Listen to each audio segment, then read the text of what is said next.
Olá, seja muito bem-vindo. É como sempre uma satisfação inenarrável recebê-lo em minha videoaula, meu querido pupilo. Hoje nós falaremos sobre pronomes pessoais, mas antes de nós resolvermos o exercício, nós precisamos lembrar do que é pronome e do porquê é que ele é chamado de pessoal. Pois bem, pronome é uma palavra que substitui um nome. Esse pró, no comecinho da palavra, significa quase. Você encontra esse pró, às vezes na forma proto, em outras palavras, em outros ramos do conhecimento. Quando você estuda os protozoários na biologia, por exemplo. Protozoários, protozoa, proto, quase, zoa, animal. Protozoário, um quase bicho, um quase animal. As particularidades, claro, você vê com o professor de biologia. Protótipo, o que é um protótipo? É um quase tipo, é um quase produto. É uma versão de teste, é uma primeira versão, aquela que é apresentada geralmente para ganhar patrocínio, em busca de patrocínio. Enfim, proto significa quase, certo? O que é um pronome então? Um pronome é um quase nome. Mais precisamente, gramaticalmente, pronomes são aquelas palavras que nós usamos no lugar dos nomes, certo? E o que são nomes? São substantivos e são adjetivos.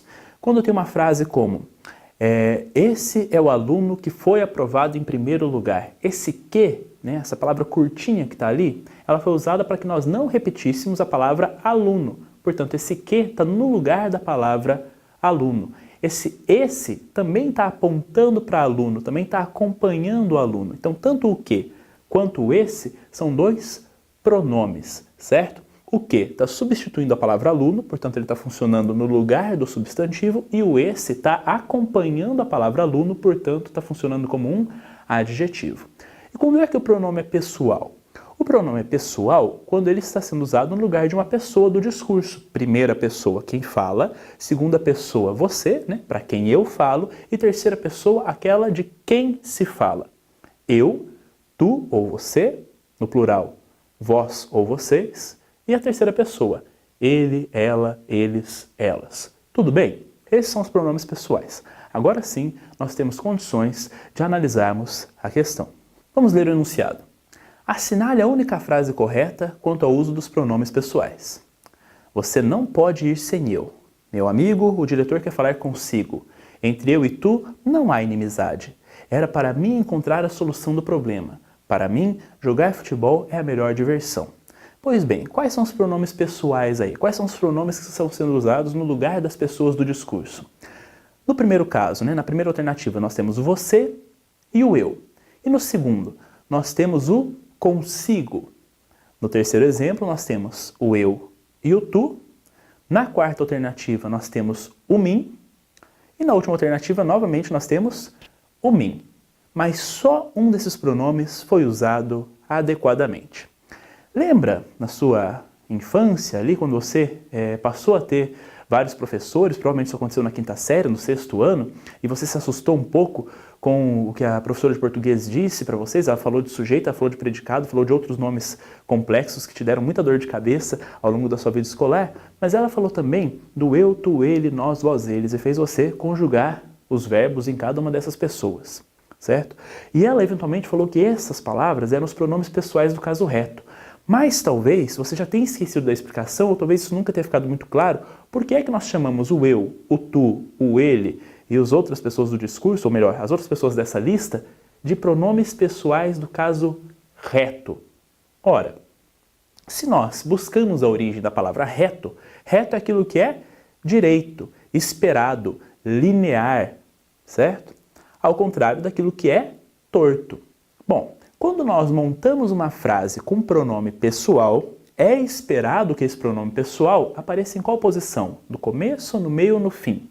É muito mais comum que esse pronome apareça no começo, na posição de sujeito da frase. Eu sou feliz, certo? O eu está na posição de sujeito, certo? Você está fazendo uma afirmação, ou melhor, nós estamos fazendo uma afirmação sobre essa pessoa. Você está estudando de novo, nós estamos fazendo uma afirmação acerca desse você. Esse você, de novo, está na posição de sujeito. Pois bem, então essa posição de sujeito, normalmente no início da frase, é chamada de posição reta, posição correta ou posição esperada, linear, do pronome pessoal.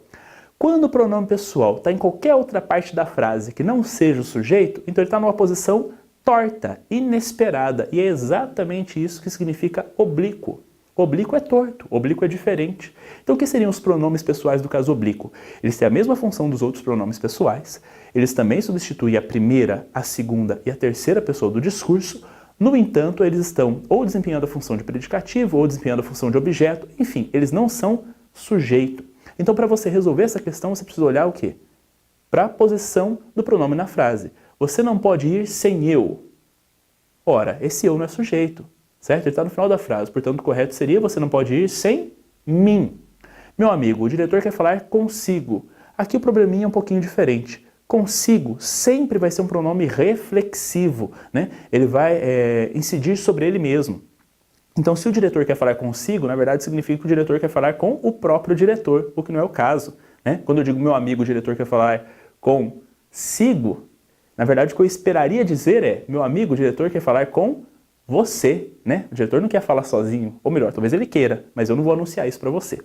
Entre eu e tu não há inimizade. Não há inimizade entre mim e você. De novo, não é posição de sujeito. Ou nesse caso, né, usando tu, não há inimizade entre mim e ti. Ou entre ti e mim. Enfim, mas não o tu e nem o eu, porque de novo nós não estamos na posição de sujeito. Próxima. Era para mim encontrar a solução do problema.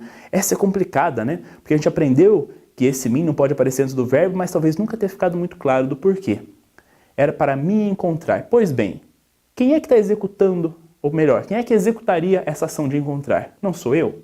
Esse eu não é sujeito de encontrar? Por isso é que você tem que usar a forma eu e não a forma mim. Era para eu encontrar a solução do problema. Já no último caso, aí sim nós temos um mim bem empregado, porque a ordem natural seria jogar futebol é a melhor diversão para mim. Esse para mim é uma informação adicional, né? É um adjunto adverbial. O mim está perfeitamente empregado, não está na posição do sujeito, nós temos que usar o pronome pessoal oblíquo e essa é a resposta da questão. Gente, espero que vocês tenham aproveitado esses vídeos, essas aulas, que vocês tenham satisfeito as suas dúvidas. E é isso. Bons estudos e arrase no vestibular. Abraço.